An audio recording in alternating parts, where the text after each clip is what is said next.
Breaking news this morning, a woman has been found dead. This after a Rochester home caught fire. Crews responded to that fire in the northwest part of the city just before midnight. An adult woman was found in the front of the house. She died before getting to the hospital. Now, we were on the scene this morning as crews extinguished those flames and removed the gas meter. No other victims have been found. Investigators are still trying to find out what caused that fire. Other stories that we are following this morning, all eyes will be on Wisconsin for a high-stakes state Supreme Court race. Voters will head to the polls today. Now, this race is already breaking records as the most expensive judicial election in the nation's history. Pauline Lee joining us from the live desk this morning with a closer look at what is on the line. Hi, guys. Well, essentially everything is on the line, right? Whoever wins could tip the balance of the court to either liberals or the conservatives. And that's huge, considering some of the big issues that they'll have to rule on in the future. The race between conservative Brad Schimmel and liberal Susan Crawford, as of right now, the poll numbers, they show that the race is in a dead heat. So what is on the line?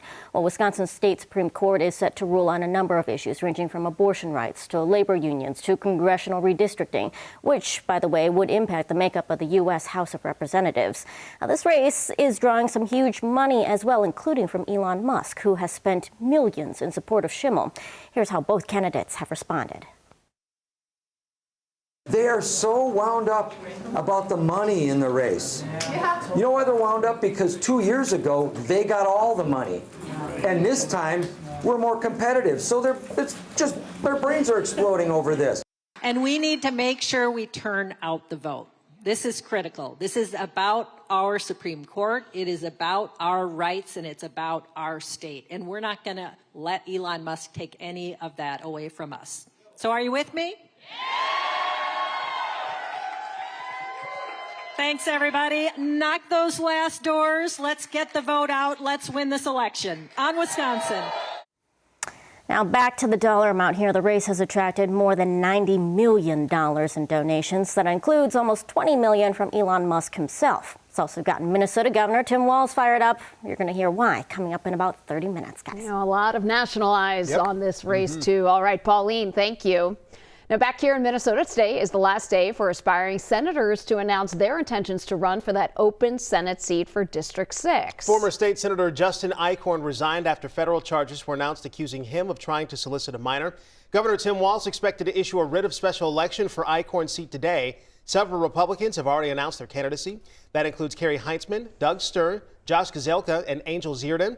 Nisswa Mayor and former Minnesota GOP Chairwoman Jennifer Carnahan is also vying for the vacancy. On the Democratic side, Emily LeClaire has thrown her hat into the ring. This seat will need to be filled soon, with May 19th being the deadline for the legislative session. St. Paul's mayor has declared a state of emergency. This is to resolve the city's garbage collection crisis. Our residents deserve a guarantee. They deserve to know that their trash hauling will continue like clockwork. So the mayor says that the declaration will keep trash pickup going and give the city time to work around a zoning issue behind this problem.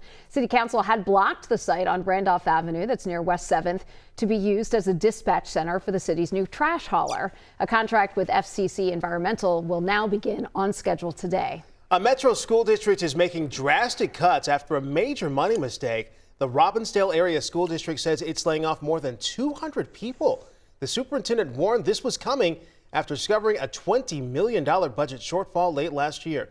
The district accidentally counted some of their money in their budget twice. The superintendent called the reductions incredibly difficult, but says not all the cuts are the result of budget reductions. She says many reflect routine annual staffing changes due to enrollment changes along with other reasons. The teachers union says it'll do all it can to support colleagues during this difficult time.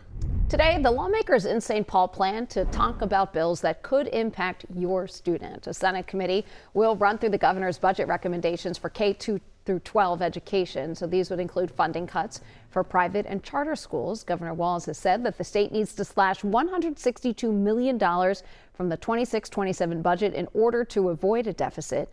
Now, House Republicans are against those cuts, saying that the governor has, quote, decided there is a segment of kids that don't deserve books. Now, Governor Walz responded to the critics, saying that the budget cuts are, quote, setting Minnesota up for long-term success and protecting the resources necessary to make Minnesota the best state. That meeting will be at 8:30 this morning.